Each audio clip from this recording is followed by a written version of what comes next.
గౌరవ సీనియర్ శాసన సభ్యులు హరీష్ రావు గారికి తెలుసు ఇది క్వశ్చన్ అవర్ అధ్యక్ష. క్వశ్చన్ అవరు స్పెసిఫిక్ 2 క్వశ్చన్స్ అడగాల. రెండో చాలా సంతోషం, మా మేనిఫెస్టోనైతే మొత్తం టీఆర్ఎస్ నాయకులు పట్టిండ్రు, చాలా సంతోషం.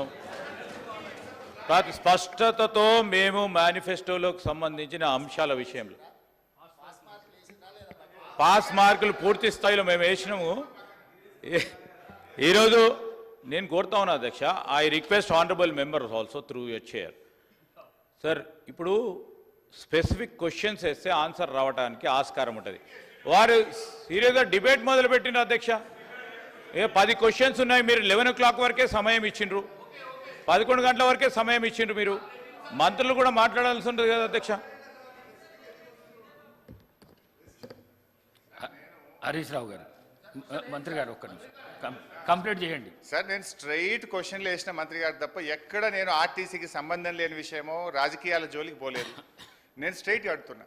అదేవిధంగా అధ్యక్ష, ప్రభుత్వం మనము ఆర్టీసీలో దివ్యాంగులకు, విద్యార్థులకు, ప్రభుత్వ ఉద్యోగులకు, జర్నలిస్టులకు మనం రాయితీతో బస్ పాస్లు ఇస్తాం. ఈ ప్రభుత్వం వచ్చిన 8 నెలల్లో ఆ రాయితీలకు చెందిన డబ్బు ₹1 ఇవ్వని మాట వాస్తవమా? ఆ డబ్బు ఎంత, ఎప్పట్లోకి ఇస్తారు, ఇవ్వకపోవడానికి గల కారణాలు ఏమిటి? దెన్ లాస్ట్ క్వశ్చన్ అధ్యక్ష, మనకు కార్మికులకు సంబంధించి మోటార్ ట్రాన్స్పోర్ట్ యాక్ట్ ఉంటుంది. డ్రైవర్లు కానీ కండక్టర్లు కానీ 8 గంటల కంటే ఎక్కువ పని చేయకూడదని ఉంటుంది. ఇందులో మహిళా కండక్టర్లు కూడా ఉన్నారు. కానీ వాళ్ళని 16 గంటలు 18 గంటలు పని చేయించడం వల్ల పని ఒత్తిడికి లోనై దాదాపు కొన్ని వందల సంఖ్యలో కార్మికులు చనిపోతున్నమాట వాస్తవమా? మహాలక్ష్మి పథకం వచ్చిన తర్వాత ఓవర్లోడ్ కావడం ద్వారా పని గంటల భారం పెరిగి దానికి సరిపడా మీరు డ్రైవర్లను కండక్టర్లను నియామక చేయకపోవడం వల్ల ఒక్కొక్కరు 16 గంటలు 18 గంటలు పనిచేసి కార్మికులు ఇబ్బంది పడుతున్న విషయం ప్రభుత్వం దృష్టికి వచ్చిందా? దానికి అనుగుణంగా కండక్టర్ల డ్రైవర్ల నియామకం ఎప్పట్లోగా చేస్తారు. సో మళ్ళీ ఒకసారి ఫైనల్గా దయచేసి మేము ప్రభుత్వాన్ని రాజకీయాలకు పోకుండా వెంటనే ఆర్టీసీ ఉద్యోగులను ప్రభుత్వ ఉద్యోగులుగా గుర్తించే ప్రక్రియ ఏర్పాటు చేయాలని, దాని స్పెసిఫిక్ డేట్ ఇచ్చి ఈ రాష్ట్రంలో ఎంతో ఆశలతో ఎదురు చూస్తున్న ఆర్టీసీ ఉద్యోగులకు ఈ సభ ద్వారా తీపి కబురు అందించాలని మీ ద్వారా ముఖ్యమంత్రి గారిని, మంత్రి గారిని కోరుతున్నా. శ్రీ వేముల ప్రశాంత్ రెడ్డి గారు.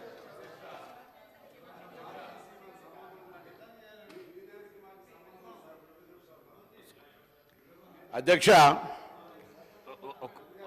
దయ్యాలు వేదాలు వల్లించినట్టుగా 10 సంవత్సరాలుగా ఆర్టీసీని చంపి ఆర్టీసీ ఉంటుందా పోతుందా తీసేస్తామనేటువంటి పరిస్థితులలో ఒక ఎగ్జిక్యూటివ్ డైరెక్టర్ రిటైర్ అయిన ఎండీగా పెట్టి ఆర్టీసీకి జవాబు చెప్తున్నా మీరు జవాబు చెప్తా ఉన్నా. ఇలా 10 సంవత్సరాలుగా ఎప్పుడైతే మనం కమిటీ కాలేమో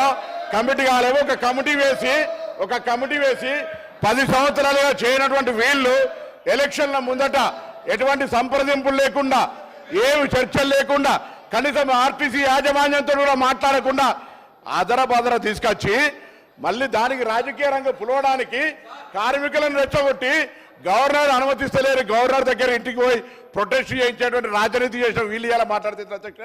ఆర్టీసీ కార్మికులకు సంబంధించి గౌరవ సభ్యులు అడిగినట్టుగా ఆన్సర్ చెప్తున్నా, ఒప్పుకోండి. అదేవిధంగా ఈరోజు తప్పకుండా సార్, అసలు వీళ్ళు కార్మిక సంస్థలు రద్దు చేసి ఇవాళ యూనియన్లకు సంబంధించినటువంటి వీళ్ళు మాట్లాడుతూ ఉన్నారు. ఇలా పునరుద్ధరణ గురించి వాళ్ళకి ఏమవుతుంది, ఎవరు రద్దు చేసినారు, ఎందుకు రద్దు చేసినారో ముందు మీరు ఆ కార్మికులకు క్షమాపణ చెప్పి ముందు అడగండి ఒక్కసారి. మీరు యూనియన్లు రద్దు చేసి మీరు ఆర్టీసీ గౌరవ అధ్యక్షులు మీరు మీ కుటుంబ సభ్యులు ఉండి వాళ్ళు అన్నమో రామచంద్ర అంటుంటే కూడా చచ్చిపోతే కూడా 50 రోజులు సమ్మె పట్టించుకొని మీరు ఒక్క బస్సు కొలే అధ్యక్ష. 10 సంవత్సరాలుగా గౌరవ ముఖ్యమంత్రి గారు మా ప్రభుత్వం వచ్చిన తర్వాత బరాబరుగా ప్రభుత్వం బస్సులు కొన్నది.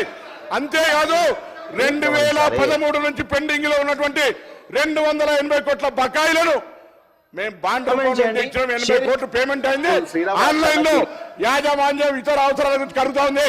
ఇంకొక మాట అడిగినారు అధ్యక్ష, మేము మా ప్రభుత్వం వచ్చిన తర్వాత కార్మికులకు సంబంధించిన పిఎఫ్ కావచ్చు, కోఆపరేటివ్ సెస్ ₹1 ముట్టలే. 4,000 కోట్ల బకాయిలు వాళ్ళ సంస్థ కార్మికుల సొమ్ము వాడుకున్నారు అధ్యక్ష. ఇవాళ ఆర్టీసీ 7,000 కోట్ల అప్పులతోటి మాకు అప్పచెప్పితే ఈ రోజు ప్రభుత్వం మహాలక్ష్మి పథకం కింద నెలకు 300 కోట్లు ఇచ్చారు అధ్యక్ష. ఇప్పటికే 70 కోట్ల మంది మహిళలు ప్రయాణం చేస్తే అధ్యక్ష 2400 కోట్ల రూపాయలు ఆ మహిళల పేరు మీద వచ్చినటువంటి సొమ్మును 2,000 రూపాయల 2,000 కోట్లను ప్రభుత్వం తరఫున ఆర్టీసీకి ఇచ్చిన ఆర్టీసీ ఇంకొక మాట చెప్తా ఉన్నారు. కారుణ్య నియామకాలకు సంబంధించి అధ్యక్ష, కారుణ్య నియామకాల పాలసీ ఎవరు తెచ్చినా ఇంకా సరళీకృతం చేసి ఈరోజు ఆర్టీసీ కార్మికుల కుటుంబాలందరికీ కూడా ఆధారం ఇస్తా ఉన్నాం. మేమేం ఎన్నడే జీవోలు మార్చలే. తప్పకుండా ఆర్టీసీ కార్మికుల కుటుంబాల నుంచి చనిపోయిన వాళ్ళతో పాటుగా ఆరోగ్యం బాగలేనటువంటి వాళ్ళకు కూడా వాళ్ళ పిల్లలకు ఉద్యోగాలనే పాలసీ తీసుకొచ్చాం. అధ్యక్ష, ఆర్టీసీ తార్నాక హాస్పిటల్ని కూడా ఇవ్వాలనే మొన్ననే ఎంఆర్ఐతో పాటుగా సిటీ స్కాన్ తీసుకొచ్చి క్యాత్ ల్యాబ్ దాకా అభివృద్ధి చేసి ఆర్టీసీ కార్మికులతో పాటుగా అనేకం తీసుకుపోయే ప్రయత్నం చేస్తాను అధ్యక్ష. అదేవిధంగా ఈరోజు 45 లక్షలు ప్రయాణం చేసే సంస్థ 56 లక్షల మందిని ప్రయాణం చేస్తున్నారు అధ్యక్ష ఈరోజు. అంతేకాదు 3,000 కొత్త బస్సులకు సంబంధించి వారు అడుగుతా ఉన్నారు ఉద్యోగాలకు సంబంధించి అడుగుతా ఉన్నారు. 3,035 మంది ఉద్యోగులకు నియామకం చేస్తున్నారు. అవును అధ్యక్ష, ఆర్టీసీ ఇలా వాళ్ళందరికీ ధన్యవాదాలు చెప్తా ఉన్నా. నా సంస్థలో ఉన్నటువంటి ఆర్టీసీ డ్రైవర్లు కండక్టర్లందరికీ సభా వేదిక ద్వారా మా ప్రభుత్వం తరఫున అభినందన తెలియజేస్తున్నాం అధ్యక్ష. అవును, ఓవర్లోడ్ అవుతుంది, కానీ ఓవర్లోడ్ చేస్తే కూడా ఇలా పని భారం పెరిగిన మాట వాస్తవం. కానీ వాళ్ళందరికీ డబుల్ పేమెంట్ ఇస్తాను అధ్యక్ష. 8 గంటల తర్వాత పనిచేసే వాళ్లకు వాళ్ళ శ్రమతో ఇప్పుడు చేయొద్దని మీ దగ్గర బస్సులు ఎక్కడోడలేడు.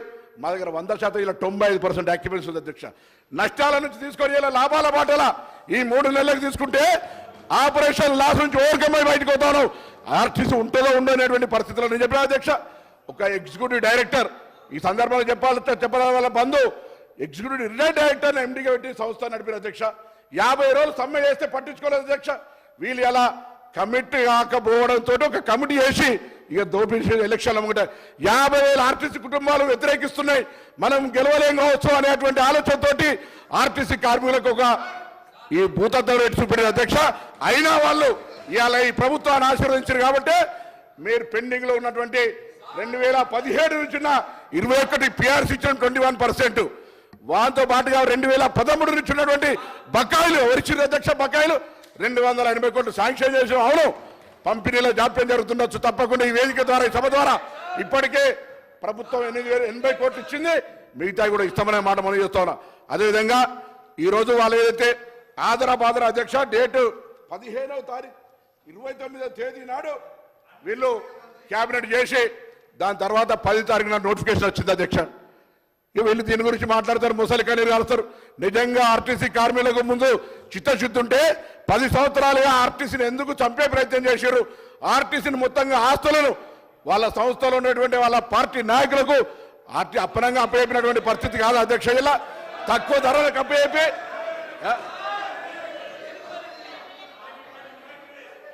మీ శాసనసభ్యులకు ఆనాడు మీ ఇష్టం ఉన్నట్టుగా ఆర్టీసీ ఆస్తులు ఇచ్చుకున్నటువంటి పరిస్థితి కాదు అధ్యక్ష.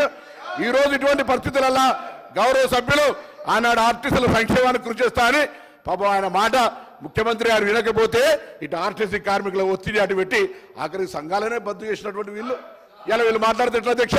అందుకే తప్పకుండా మా ప్రభుత్వానికి ఆర్టీసీ సంక్షేమం, ప్రజల రవాణా సౌకర్యం, ఆ విధంగా కార్మికుల సంక్షేమం మా బాధ్యత. మేము ఈ 3 అంశాలను స్ఫూర్తిగా తీసుకొని ఎక్కడ కూడా ఆర్టీసీకి అన్యాయం జరగకుండా కార్మికులకు సంబంధించి తప్పకుండా భవిష్యత్తులో అన్ని రకాల